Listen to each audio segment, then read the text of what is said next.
चुराने वाली चुड़ैल। हबलू नाम का लड़का अपने माता पिता के साथ रहता था। हबलू के दो छोटे छोटे भाई बहन थे और उसका परिवार बेहद ही गरीब था। माता पिता कपड़े धोने का काम करते थे, जिससे उनका गुजारा बड़ी ही मुश्किल से चलता था। कुछ दिनों से हबलू के माता पिता की तबीयत खराब होने की वजह से उसे ही नदी पर जाकर कपड़े धोने पड़ते थे। एक दिन की बात है, हबलू नदी के किनारे बैठकर कपड़े धो रहा था। ये जिंदगी भी कोई जिंदगी है, लोगों के कपड़े धोना। अगर कपड़े अच्छे से ना धुले तो लोग कितना सुनाते हैं और ऊपर से उल्टा पैसे भी नहीं देते। कपड़े धोने की वजह से नदी का पानी गंदा हो जाता है। उसी नदी में एक चुड़ैल रह रही होती है। जब वो नदी का पानी गंदा देखती है तो गुस्से से पागल हो जाती है। कौन है जो मेरे रहने की जगह को गंदा कर रहा है? अभी जाकर बताती हूँ उसे। हबलू नदी में कपड़े धोकर उन्हें वहीं पेड़ से बंधी रस्सी पर सूखने के लिए डाल देता है और वहीं पेड़ के नीचे कपड़े सूखने तक उनका इंतजार करने लगता है। हबलू को पता ही नहीं चलता कि बैठे बैठे कब उसकी आंख लग गई और कुछ ही देर में चुड़ैल भी नदी से निकलकर आ जाती है। कौन है जिसने मेरे रहने की जगह को गंदा किया है? तभी चुड़ैल की नजर रस्सी पर सूख रहे कपड़ों पर पड़ती है। अरे वाह, ये कपड़े तो बड़े ही सुंदर सुंदर है और ये साड़ी कितनी खूबसूरत लग रही है। तभी चुड़ैल अपने पहने हुए कपड़े देखती है। मेरे कपड़े कितने गंदे हैं, हम लोगों को तो अच्छे कपड़े पहनना नसीब में ही नहीं होता। तभी चुड़ैल कपड़े देखकर सोचने लगती है, क्यों ना इनमें से एक कपड़ा चुरा कर मैं पहन लूं, कौन सा इस लड़के को पता चलेगा। चुड़ैल जल्दी से रस्सी से एक साड़ी उतारती है और नदी में ले जाकर पहन कर देखती है। ये साड़ी मुझ पर कितनी खूबसूरत लग रही है, इसमें तो मैं एकदम हूर की परी लग रही हूँ। फिर कुछ देर बाद हबलू की आंख खुलती है। उसे पता नहीं चलता कि कब शाम हो गई। अरे शाम हो गई, समय का पता ही नहीं चला। अब जल्दी से कपड़े उतार कर घर चलता हूँ, नहीं तो रात हो जाएगी। हबलू रस्सी से कपड़े उतार कर घर चला जाता है और घर जाकर कपड़ों की गिनती करके उन्हें एक गठरी में बांधने लगता है। 1 2 3 और ये 5 और ये 9, ये कैसे हो सकता है? मैंने तो 10 जोड़े कपड़े धोए थे, इनमें तो एक कम है। दोबारा गिनता हूँ, कहीं मुझसे कपड़े गिनने में भूल ना हो गई हो। हबलू एक एक करके दोबारा कपड़े गिनने लगता है, पर इस बार भी कपड़े 10 जोड़े की जगह 9 जोड़े थे। कपड़े कम होने की वजह से वो परेशान था। ये सब सोचते सोचते उसे कब नींद आ जाती है पता ही नहीं चलता। अगली सुबह हबलू फिर से कपड़े लेकर नदी पर धोने के लिए चला जाता है और जैसे ही वो कपड़े धोने लगता है, नदी का पानी कपड़े धोने की वजह से फिर से गंदा होता है। ये देखकर नदी में रह रही चुड़ैल आग बबूला हो जाती है। ये लोग मुझे चैन से रहने भी नहीं देते। आज फिर ये लड़का कपड़े धोकर मेरी रहने की जगह गंदा कर रहा है। आज मैं ऐसा सबक सिखाऊंगी कि ये कपड़े यहाँ धोना ही भूल जाएगा। हबलू के कपड़े धोने के बाद वो उन्हें पेड़ से बंधी रस्सी पर सूखने के लिए डाल देता है। जब तक ये कपड़े सूख रहे हैं, मैं यहीं पेड़ के नीचे कुछ देर आराम कर लेता हूँ। हबलू वहीं पेड़ के नीचे एक कपड़ा बिछाकर लेट जाता है। ठंडी ठंडी हवा चल रही थी तो लेटते ही उसे नींद आ जाती है और पता ही नहीं चलता कि कब उसकी आंख लग जाती है। कुछ देर बाद चुड़ैल भी नदी से निकलकर बाहर आ जाती है। आज मैं उसे छोड़ूंगी नहीं, मेरे रहने की जगह गंदी करके खुद चैन की नींद सो रहा है। आज तो मैं उसे मार ही डालूंगी। चुड़ैल हबलू को मारने के लिए आगे बढ़ती है तो रस्सी पर सूख रहे कपड़े देखकर रुक जाती है। अरे वाह, आज भी सुंदर सुंदर कपड़े सूख रहे हैं। चुड़ैल रस्सी से एक अच्छी सी साड़ी उतारती है, नदी में ले जाती है और पहनकर देखने लगती है। ये साड़ी तो मुझ पर कैसे भी ज्यादा सुंदर लग रही है। वो चुड़ैल साड़ी पहनकर नाचने लगती है। मेरा पिया घर आया ओ राम जी, मेरा पिया घर आया ओ राम जी। अब तो जब भी कपड़े धोकर सुखाया करेगा, मैं चुपके से जाकर उसके कपड़े चुरा लिया करूंगी और पहन लूंगी। उस लड़के को पता भी नहीं चलेगा कि उसके कपड़े कौन चुरा कर ले जाता है।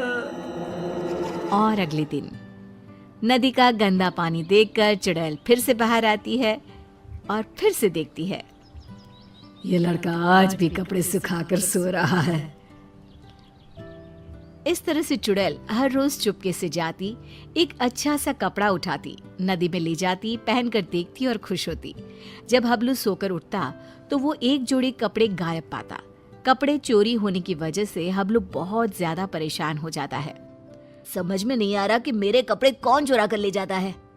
अगले दिन हमेशा की तरह वो कपड़े धोता है और उन्हें पेड़ से बंधी रस्सी पर सूखने के लिए डाल देता है और पेड़ के नीचे कपड़ा बिछाकर लेट जाता है। सोचने लगता है कि आखिर कौन है जो मेरे कपड़े चुरा रहा है और मुझे पता भी नहीं चलता। ये सब सोचते हुए हबलू को नींद आ जाती है। गंदा पानी देखकर चुड़ैल बाहर आती है और ध्यान से सभी कपड़ों को देखने लगती है। तभी उसे एक लाल रंग का सुंदर सा लहंगा पसंद आता है और वो उसे अपने ऊपर लगाकर देखने लगती है। ये लहंगा तो बहुत ही सुंदर है, इसे पहनकर तो मैं रानी लगूंगी, रानी। इस लहंगे को पहनकर अपनी चुड़ैल सहेलियों को जाकर दिखाऊंगी। जब वो मुझे इस लाल लहंगे में देखेंगी तो मुझसे जल बुझ जाएंगी। इससे पहले कि ये लड़का सोकर उठे, मुझे ये लहंगा चुराकर नदी में ले जाना चाहिए। फिर वो चुड़ैल वो लाल लहंगा उतारती है और तभी हबलू की आंख खुल जाती है। वो चुड़ैल को देखकर डर जाता है और फिर से वापस अपनी आंखें बंद कर लेता है। बाप रे, ये तो चुड़ैल है। अच्छा, तो यही हर रोज मेरे कपड़े चुरा कर ले जाती है और मुझे पता भी नहीं चलता। फिर वो जैसे ही लहंगा नदी में ले जाने लगती है, अरे ये लहंगा लेकर कहाँ जा रही है? ये लहंगा तो जमींदार की पत्नी का है। अगर मैंने उसे लहंगा नहीं लौटाया तो वो मुझे जमीन में जिंदा ही गड़वा देगा। नहीं, वो लहंगा मुझे चुड़ैल से वापस लेना ही होगा। पर कैसे, समझ में नहीं आ रहा। वो लहंगा मैं चुड़ैल से लूं तो कैसे लूं? हबलू बाकी के कपड़े उठाकर घर ले जाता है और रात को लेटा हुआ चुड़ैल से पीछा छुड़ाने की सोचता रहता है। तभी उसके दिमाग में एक तरकीब आती है। हाँ, ये ठीक रहेगा। इससे चुड़ैल कपड़े भी नहीं चुराएगी और हमेशा के लिए वहां से चली भी जाएगी। फिर जैसे ही सुबह होती है, हबलू हमेशा की तरह कपड़े धोकर रस्सी पर सूखने के लिए डाल देता है और पेड़ के नीचे जाकर सोने का नाटक करने लगता है। लगता है आज फिर इस लड़के ने कपड़े धोए हैं। चुड़ैल नदी से निकलकर बाहर आती है तो देखती है कि रस्सी पर केवल आज दुपट्टे ही दुपट्टे सूख रहे हैं। ये क्या, आज सिर्फ दुपट्टा? कोई बात नहीं, आज मैं इसे ही ओढ़ लेती हूँ। जैसे ही चुड़ैल रस्सी से दुपट्टा उतार कर उड़ती है, उसके पूरे शरीर पर खुजली होने लगती है। मर गई रे, ये मुझे खुजली क्यों हो रही है? अरे कोई तो कुछ तो करो। हबलू आंखें बंद करके सब कुछ देख रहा होता है। अब आएगा मजा। बड़ा रोज कपड़े चोरी करके पहनती थी, अब पहन कर देख कपड़े। आज इस चुड़ैल को पता चलेगा कपड़े चोरी करके पहनने का नतीजा। आज के बाद ये कपड़े चोरी करना भूल जाएगी और फिर कभी जिंदगी में किसी के कपड़े नहीं चुराएगी। चुड़ैल इधर उधर भागने लगती है। खुजली, खुजली, अरे बचाओ, मेरे शरीर पर खुजली हो रही है। अरे मर गई मैं। अरे कोई तो मुझे बचाओ, मुझे नहीं पहनना ये दुपट्टा। अरे इससे तो मेरे शरीर में खुजली होने लगी है। अरे मुझे नहीं चाहिए इस लड़के के कपड़े। और चुड़ैल नदी में जाती है और सारे कपड़े लाकर वहीं डालकर भाग जाती है। और फिर वो हबलू तो क्या, किसी और को भी कभी परेशान नहीं करती। मंगू नाम के दो किसान दोस्त रहते थे। दोनों का आपस में बहुत प्यार था। रोज की ही तरह आज भी दोनों एक साथ अपने खेत की ओर जा रहे होते हैं। अरे यार मंगू, मौसम बड़ी तेजी से बदल रहा है। बता, क्या लगता है तुझे, इस बार फसल हो पाएगी? हाँ, क्यों नहीं हो पाएगी भाई। मेरे पास तो फर्टिलिक्स है, मैं शहर से लाया हूँ।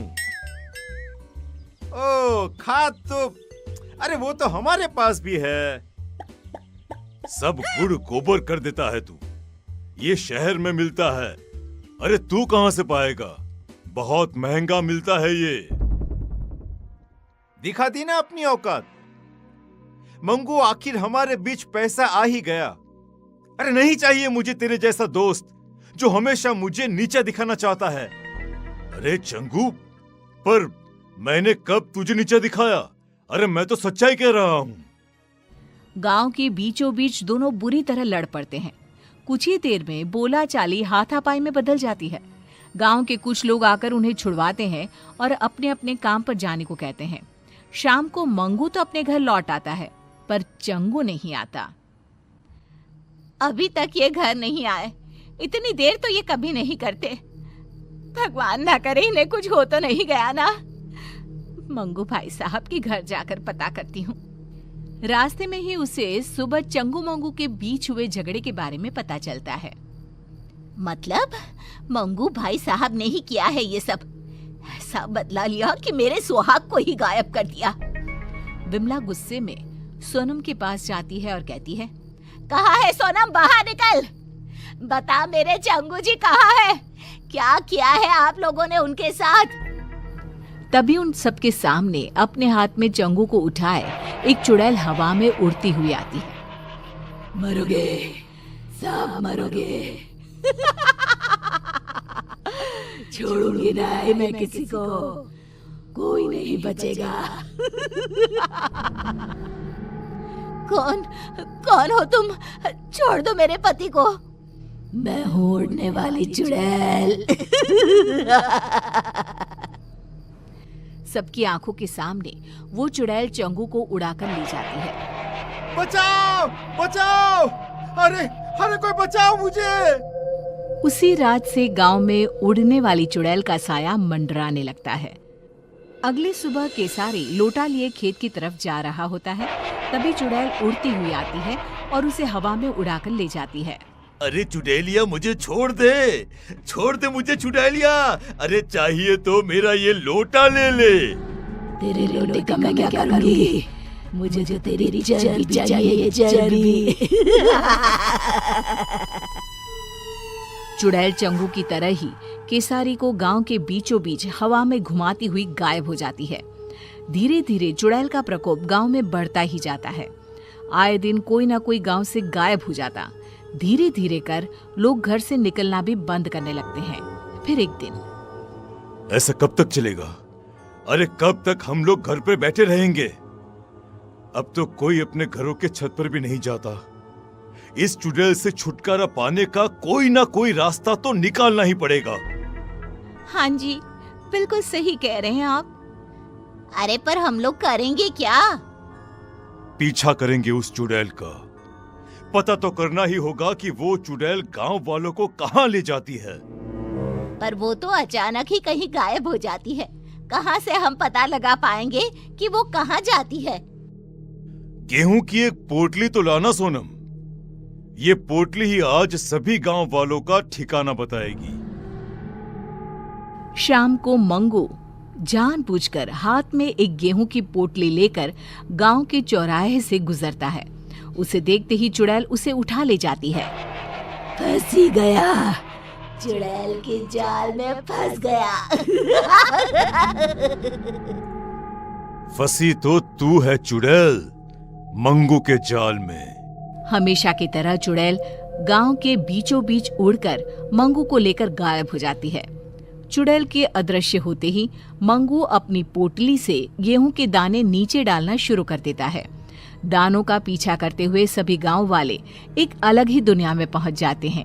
एक ऐसी दुनिया जहां हर तरफ इंसान की शक्ल की सब्जियां थी। तो कौन नया गांव मालूम पड़ता है। अरे भैया, वो देखिए हमारे चंगू जी पेड़ पर आधे टमाटर बनकर लटक रहे हैं। अरे कुछ कीजिए, उनको बचाइए ना। अरे वो देखो भिंडी, केसारी ही लागत है।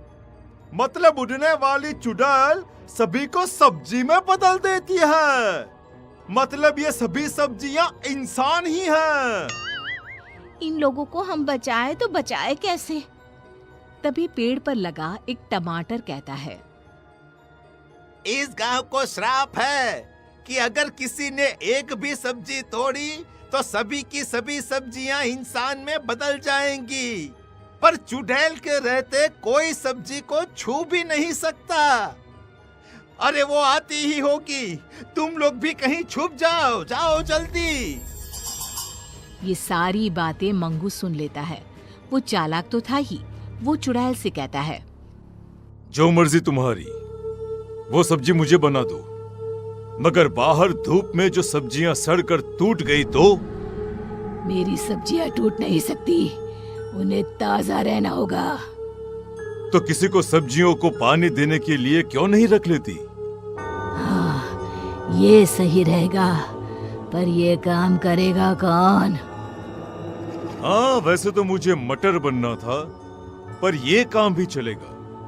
जाओ चुड़ैल, तुम आराम करो, तब तक मैं सब्जियों को पानी दे आता हूँ। मंगू बाहर जाता है और सब्जियों को पानी देने के बहाने एक सब्जी तोड़ लेता है।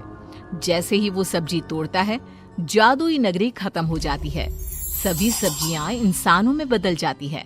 तभी वहां भागती हुई एक खूबसूरत लड़की आती है। मैं एक श्रापित राजकुमारी थी। जब तक कोई छुपकर सब्जी नहीं तोड़ता, मैं आजाद नहीं हो सकती थी। तो मुझे बताओ, तुमने कभी किसी को सब्जी तोड़ने क्यों नहीं दी? ये श्राप था ही ऐसा। मुझे सभी को सब्जी तोड़ने से रोकना था। बाकी मुझे कुछ भी याद नहीं था। श्राप ने मेरी बुद्धि ले ली थी। पर आज जब मंगू ने हिम्मत दिखाई और सब्जी तोड़ी, तो सभी के साथ मैं भी मुक्त हो गई। मंगू की समझदारी सभी को बचा लेती है। सभी लोग वापस गांव आ जाते हैं। चंगू मंगू फिर से अच्छे दोस्त बन जाते हैं।